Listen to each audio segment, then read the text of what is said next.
Phillis Wheatley, A Poem to King George, Unit 9, Lesson 3.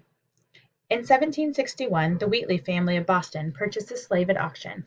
The frail 7-year-old girl, who had been taken from her home in West Africa, learned to speak English quickly. The Wheatley family, who named the girl Phillis, taught her to read and write, which was unusual for slaves at the time. Within less than 2 years, Phillis was reading the Bible, Greek and Roman myths, history, poetry, and more. And as the following story shows, she was soon writing poems of her own. Phyllis sat up in bed. It wasn't daylight. Some sound must have awakened her, but the night was quiet again.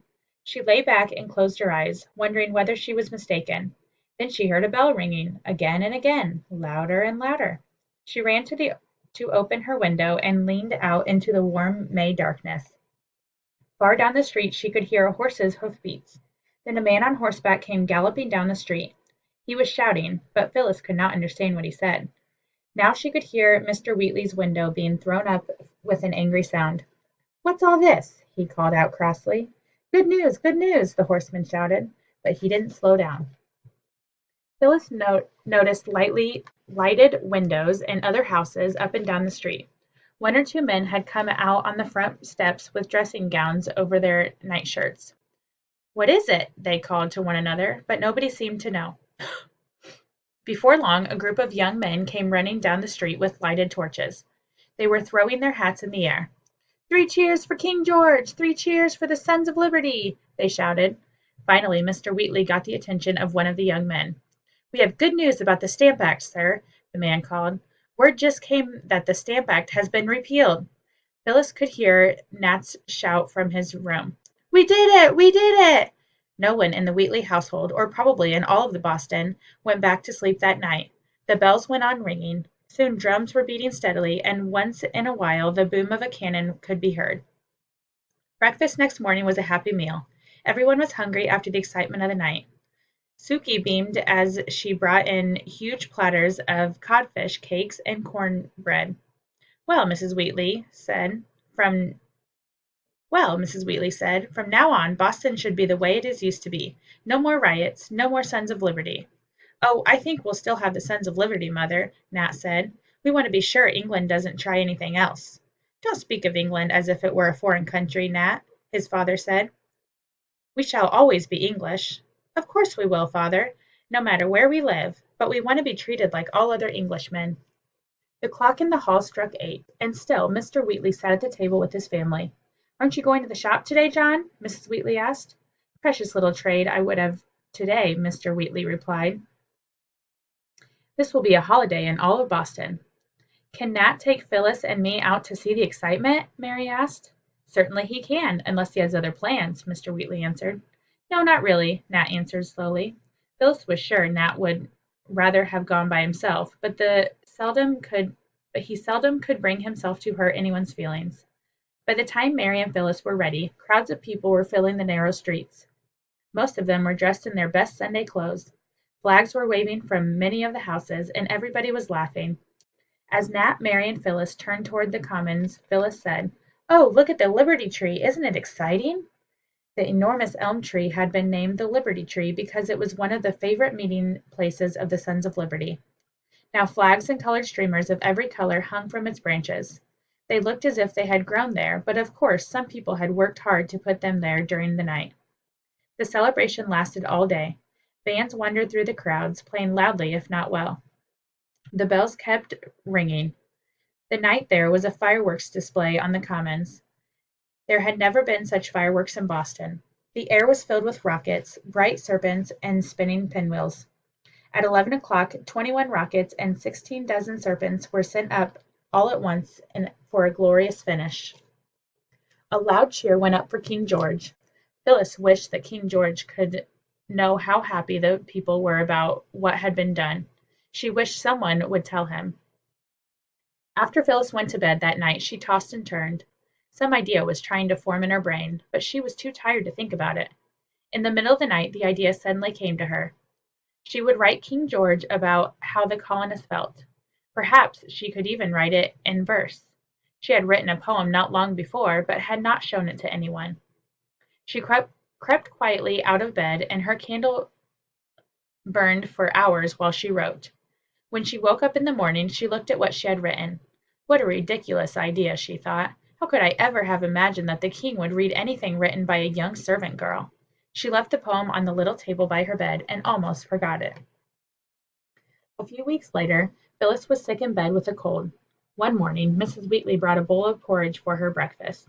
As she set the bowl on the little table, she noticed a scrap of paper there. She picked up the paper and asked, "What is this, Phillis?" Phillis was embarrassed. "Oh, it's nothing, Mrs. Wheatley, nothing at all." "But it is, Phillis. These are beautiful words. Did you copy this poem from a book?" "Oh, no, Mrs. Wheatley, I wrote it myself, but it really isn't very good." "You wrote it yourself? Phillis, this is remarkable. Why didn't you show it to us?" "I was ashamed to show it to you, Mrs. Wheatley. I actually wrote it to send to the king, and then I decided that would be silly. Besides, the poem isn't any good." "May I show it to Mr. Wheatley?" Phillis hesitated.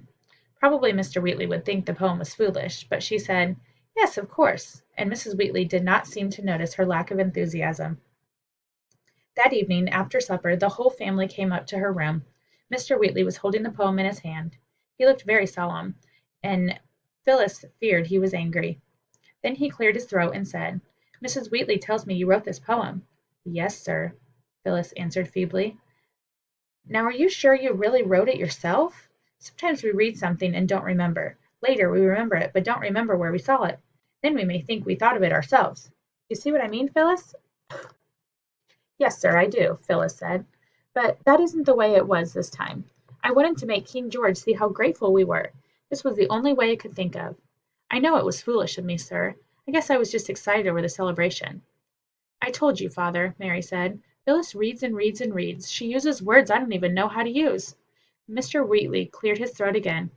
"Well, then," he said, "in that case it's remarkable. Have you written any other poems?" "Yes, sir. I wrote one about Harvard College. Would you like to see it?" A few minutes later Mr. Wheatley left the room with both poems in his hands. Then one evening, several days later, he told Phillis that he was to go to the State House with him the next morning. "A few gentlemen there would like to ask you about your poems." "They'll be angry," Phillis thought. "Mr. Wheatley shouldn't have told them." Usually Phillis enjoyed the gilded lion and unicorn over the State House door. Today she was too frightened even to look at them. Mr. Wheatley had told her that the most important men in Boston would talk to her. Mr. Wheatley led her into the council chamber. Several stern-looking men who were seated at a long table looked up at her. Others looked down from gold frames on the wall. "Stand at this end of the table where we can see you," one of the men said. He was holding her poems in his hand. "Yes, sir," Phillis said in a low voice. She folded her hands in front of her to stop them from shaking. "Mr. Wheatley tells us you wrote these poems," said one of the men. "Yes, sir." "Did anyone give you any help?" "No, sir." "Why did you write about Harvard College?" "Because, sir, Mr. Nat brought back so much from there from Miss Mary and me to study and talk about. We even taught Latin to Miss Mary, and she taught it to me." "Latin, eh?" a man said with interest. "Can you tell me what e pluribus unum means?" Phyllis smiled. "Yes, sir, it means one from many," she said.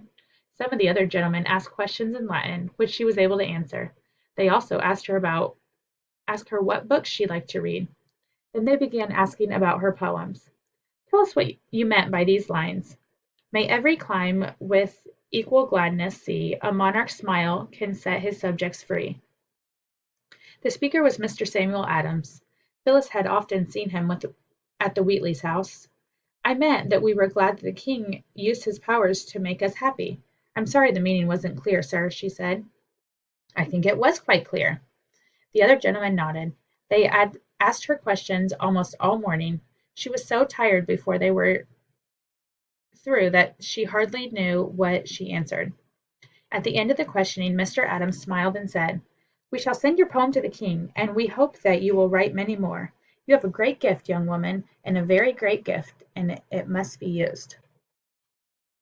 Phillis Wheatley kept on writing poems. In 1773 a publisher in London published a book with 39 of her poems, called Poems on Various Subjects, Religious and Moral. It is the first book of poetry to be published by an African American.